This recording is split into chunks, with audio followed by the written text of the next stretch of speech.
Hey guys, alright? Welcome everyone. We start by seeing a couple arriving by car in a forest, where we meet Tyler, a former soldier, planning a hiking adventure in the Gifford-Pinchot National Forest, located in southern Washington, with his fiancée, named Natalie. This trip has special meaning, as Tyler plans to propose to her during the journey. Tyler removes his things from the car and takes out the map to show Natalie the trail they will take and where he intends to reach, which is near a lake off the trail. Natalie questions if it would be safe to leave the trail, but Tyler, excited, affirms that they will find out when they get there and asks her to trust him. They start the hike and make several records of the moment, enjoying each stop to exchange caresses. When they get near the lake, they set up camp and together go fishing. After a while, they go out to explore the area and see a beautiful waterfall, which Natalie is enchanted by and records the beautiful place. Together, they enjoy the view and Tyler proposes, to which she immediately accepts, and Tyler vibrates with happiness. The excited couple returns to the camp and prepares for the arrival of the night. They enjoy the beautiful view of the stars next to a campfire eating marshmallows, where everything seems perfect. Later that night, Tyler and Natalie are inside the tent, and there is an intimate romantic atmosphere between them, making declarations of love to each other, and soon they fall asleep. Later, suddenly, Natalie wakes up hearing strange noises, like someone hitting a tree trunk with a stone, so she wakes Tyler to check what is happening, but he says that they are in the forest and there are things like that everywhere. The strange sounds coming from outside the tent now become disturbing and continue to increase the suspense as they intensify, suggesting the presence of something large and threatening approaching. They can't go back to sleep, so Tyler takes his gun and decides to go out to check what is happening. Upon leaving, he notices that branches had fallen near the tent. Observing the area, Tyler finds stones piled up as if they were made by a person, something that was not there before. Natalie in the tent becomes increasingly terrified by the situation, and now Tyler, being a little far away, suddenly the trip takes a tragic turn when Natalie is attacked and dragged out of her tent by a creature camouflaged by darkness. Tyler tries to save her, but is overwhelmed by the creature's strength and speed. It's a quick, chaotic, and terrifying moment. Tyler is desperate and alone, shouting in all directions for his beloved, who is now out of his reach. 12 months after this incident, we see Tyler waking up in the psychiatric ward of Cowlitz County, after all the psychological impact he suffered in the forest. Talking to his psychiatrist, Tyler is visibly disturbed and traumatized. He struggles to process what happened, tormented by nightmares and questioning. However, Tyler is now determined to find answers and face whatever is hidden in the forest, so he makes his psychiatrist believe that the attack was caused by a bear, thus avoiding any suspicion of delusions. Thus, the psychiatrist signs his release. After leaving the psychiatric ward of Cowlitz County, Tyler meets his mother, who is clearly distressed and worried about her son's mental health. She tries to comfort him and understand what he went through. Tyler, for his part, is closed and reserved, still deeply affected by the trauma of Natalie's disappearance and the disturbing visions he experienced. During the conversation with his mother, Tyler expresses his frustration with the lack of answers and the inability of the authorities to offer any convincing explanation for Natalie's disappearance. His mother says that she received a box with some things that were found in the forest and that perhaps something there could help him find answers. This conversation reinforces Tyler's determination to seek the truth on his own. As he rummages through the box, he finds Natalie's camera and recalls the moments recorded during that tragic trip. Looking at the photos, he finds one that stands out, in which Tyler sees a dark humanoid figure in the distance among some trees. Determined to find answers, Tyler begins to prepare for his return to the forest. He dedicates himself to gathering information about the area, seeking maps, historical records, and reports of unusual sightings. Armed and prepared, Tyler embarks on his journey back to the forest. He enters the area with a mix of determination and caution, aware of the dangers he may face. As Tyler delves deeper into the forest, approaching the places he was with his fiancée, he begins to find signs that he is not alone. Strange noises and subtle movements in the trees suggest the presence of something or someone there. The tension rises when Tyler goes down to the edge of a creek to get water and realizes his equipment has been taken. In search of his things, he returns to where he had left his car, falling asleep there that night. At dawn, he wakes up to noises and banging on his car when suddenly the windshield is broken, and a tree trunk is thrown through the rear window, making him desperately try to start the car, but he is attacked and then reacts by shooting at whatever is there. A silence takes over the place, making Tyler wait for the next attack from the creature, when suddenly a middle-aged man appears in the forest. His name is Eli, a hunter and resident of the forest, who has his own knowledge about the area and the mysterious creature Tyler is seeking. Eli invites Tyler to his camp, 2 kilometers from where they are. Arriving there, Eli says he knows Tyler from the news and talks about the place they are in, which he says is private property, where no one has ever seen any employees circulating around. The fact makes Tyler share what he saw and experienced on the tragic night he lost his fiancée, then questions Eli about being there and knowing so much about that place. Eli, trying to help Tyler, takes him through the forest, showing and portraying the stories and experiences with his father who taught him to hunt, camp, and fish in that forest when he was a child. But the most intriguing, Eli also mentions that in those lands, a long time ago, there lived a tribe that marked an entire territory where one should not enter, as there were things in that part of the forest that are not friendly to humans. Eli hesitates to speak but ends up revealing his suspicions, saying that the thing that exists there is the legendary Bigfoot. Tyler doesn't want to believe in something like that, but Eli questions him about what took his fiancée or what it was that attacked him that morning in his car. Tyler then says that whatever it is, he will only leave that forest when he finds out what really happened to his fiancée. When they return to Eli's camp, they find everything destroyed and a large tree trunk in the middle of the fire pit. They go in search of answers and delve deeper into the forest. Eli insists that there is a supernatural creature making those atrocities, but Tyler, skeptical, is reluctant to accept that explanation, preferring to believe in more rational causes. They continue walking through the forest when Tyler sees something and runs towards what he saw. However, he falls into a pool of blood and bones. Eli helps him up, but right after, they are attacked by something unseen, which throws a large rock, severely injuring Eli's leg, making Tyler have to flee from there in a hurry, dragging the man to a seemingly safe location and does not realize that he left his backpack behind. Eli is in intense pain, unable to move due to his broken leg.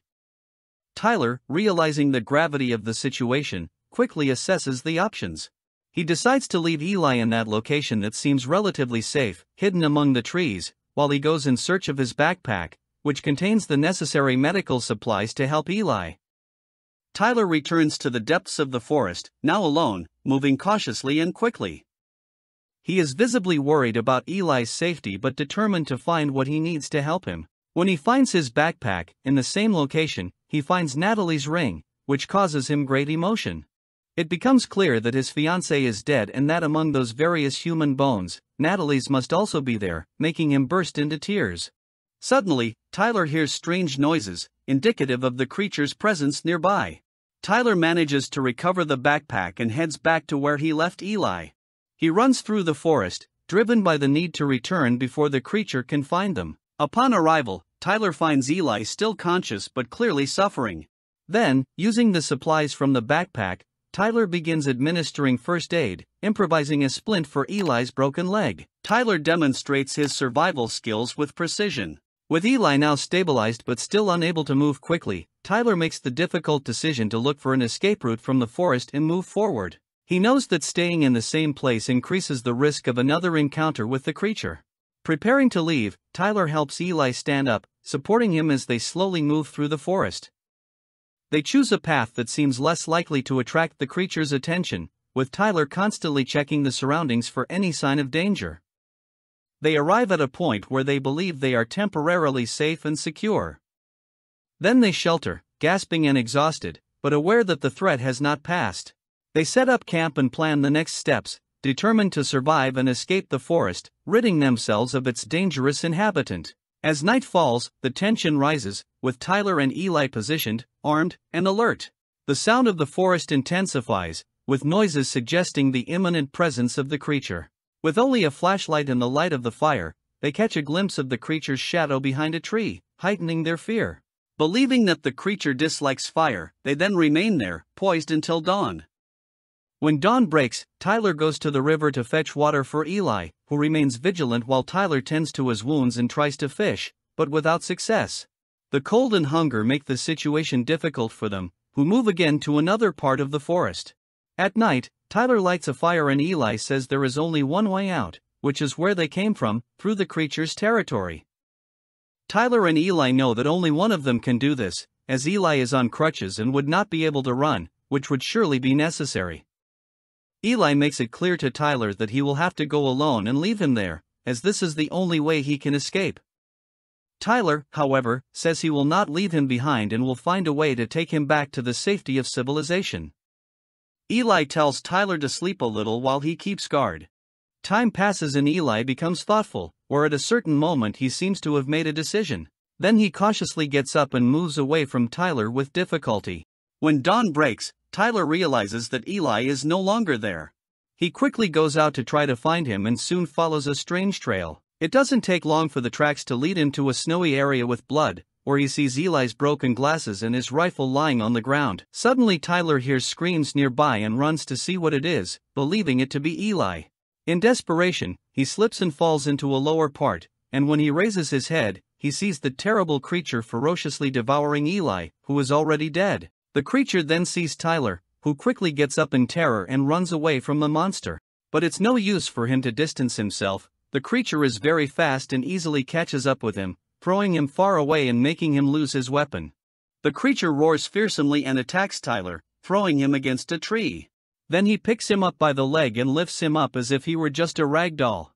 Tyler takes his knife and wounds the creature's leg, which immediately lets him go, giving Tyler a chance to get his weapon back and shoot. The shot makes the creature flee into the forest, while Tyler tries to get up, but he is quite injured and walks away with difficulty. He is very cold and now bleeding in the arm. Already further away he recovers a little, lights a large fire, and sews up his wounded arm. After putting the ring that belonged to his fiancée around his neck, he then begins to prepare for something, knowing that now he only has to fight. Tyler improvises a spear and loads his gun. Time passes and it is already getting dark, then he takes what he can and leaves the place. The day soon dawns and we see Tyler managing to reach where his car was again. However, he passes straight and then we see him arrive at Eli's camp. There he searches and looks for some things, clearly having some plan in mind to put an end to the thing that took everything in his life. Tyler picks up a few things and pushes Eli's car. Doing this, night soon arrives again and we see him still preparing something and managing to light up the place with the car's headlights and reflectors he found. After organizing everything and spreading gasoline and some parts in on the car, he presses and locks the car's horn with a stick to attract the attention of the monster. After some time of waiting, the creature finally appears. Tyler perceives it and with his improvised spear, strikes the creature which throws him far away. Tyler quickly gets up and runs into the car and the furious creature tries to pull him out by shaking the car very hard. The monster then turns the car over and tries to grab Tyler through the window. However, not being able to, he turns the car even more and manages to grab Tyler by the leg, dragging him out and holding him by the neck, showing his appearance. The terrifying creature, however, lets him go and seems to want to have a fight with Tyler. He takes his axe and tries to hit the monster, but it doesn't help much and he is soon dominated and thrown far away. The monster continues the attack and goes after Tyler, who takes the gun and shoots the creature, leaving it kneeling on the ground. But knowing that this would not be enough to defeat the beast, Tyler shoots a small gas can and lights a flare that he had put on the tip of his spear. He then immediately throws it against the ground, which he had previously spilled gasoline on, thus setting the creature on fire, which now in flames, runs screaming monstrously through the forest. Tyler with this managed to have his revenge and soon leaves that place.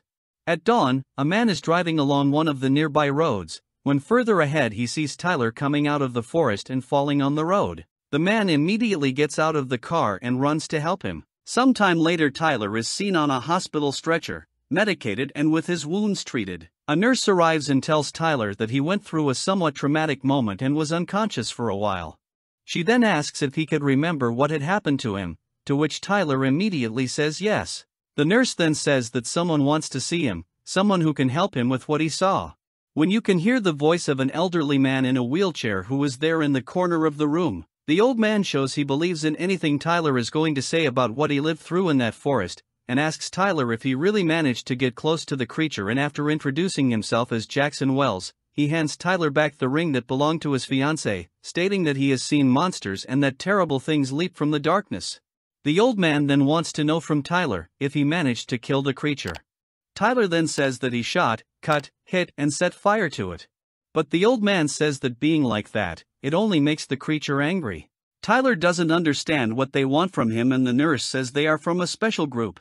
With that, the old man says they are recruiting at the moment, implying that something else lives in the shadows of the forests.